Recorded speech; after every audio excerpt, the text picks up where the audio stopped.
이 초신성은 우리가 아는 우주의 역사에서 가장 강력한 초신성이었습니다. 그리고 지금까지 관측된 적이 없는 아주 이상한 초신성이기도 했죠.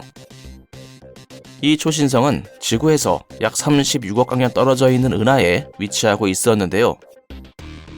일반적인 초신성에 비해 500배나 더 밝은 관측 역사상 가장 밝았던 초신성이었습니다. SN 2016 APS는 사례가 없을 정도로 너무 극단적이어서 정말 이상해 보였습니다.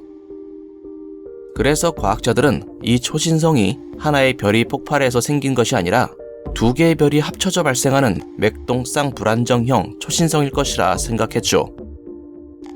예전부터 이러한 초신성이 존재할 수 있다는 가설은 있었지만 실제로 맥동 쌍불안정형 초신성이 관측된 적은 아직까지 없었습니다. SN 2016 APS는 2016년 하와이에 있는 파노라마 측량 망원경에 의해 처음 발견되었습니다. 그 이후 나사의 허블 우주망원경과 지상의 다양한 장비들을 통해 지속적으로 관측이 진행되어 왔죠. 그리고 얼마 전 SN 2016 APS가 태양 50에서 100배의 질량을 가지고 있는 초신성인 것으로 밝혀지게 되었습니다.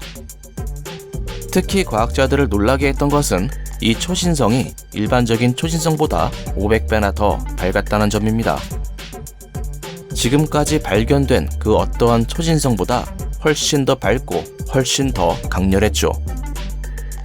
또한 이 초신성이 내고 있는 빛의 상당 부분은 초신성 폭발 에너지에 의한 것이 아니었습니다. 빛의 50%는 초신성 직전에 별이 내뿜은 가스에 의한 것이었습니다. 아마도 이 별은 폭발하기 전에 강렬한 맥동을 일으켰고 이는 거대한 가스층을 우주로 배출했을 겁니다. 이후 별이 폭발하면서 발생된 파편들이 이 가스층과 충돌하게 되어 엄청난 빛을 방출하게 된 거죠. 이는 마치 가스로 가득 차 있는 곳에 불이 붙은 성냥을 던지는 것과 비슷했을 겁니다. 또한 이러한 과정은 하나의 거대한 별에서 발생한 것이 아니라 여러 개의 별에 의해 발생했을 가능성이 있습니다. 그 이유는 과학자들이 감지한 가스가 대부분 수소였기 때문인데요. 질량이 큰 별은 일반적으로 맥동하기 훨씬 전에 대부분의 수소를 잃어버리게 됩니다. 반대로 별의 질량이 작으면 작을수록 수소를 더욱 오랫동안 붙잡아두게 되죠.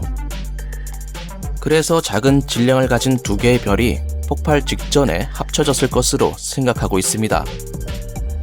즉, 수소를 더 오랫동안 붙잡아둘 수 있는 질량이 낮은 두 개의 별이 서로 합쳐졌다는 겁니다.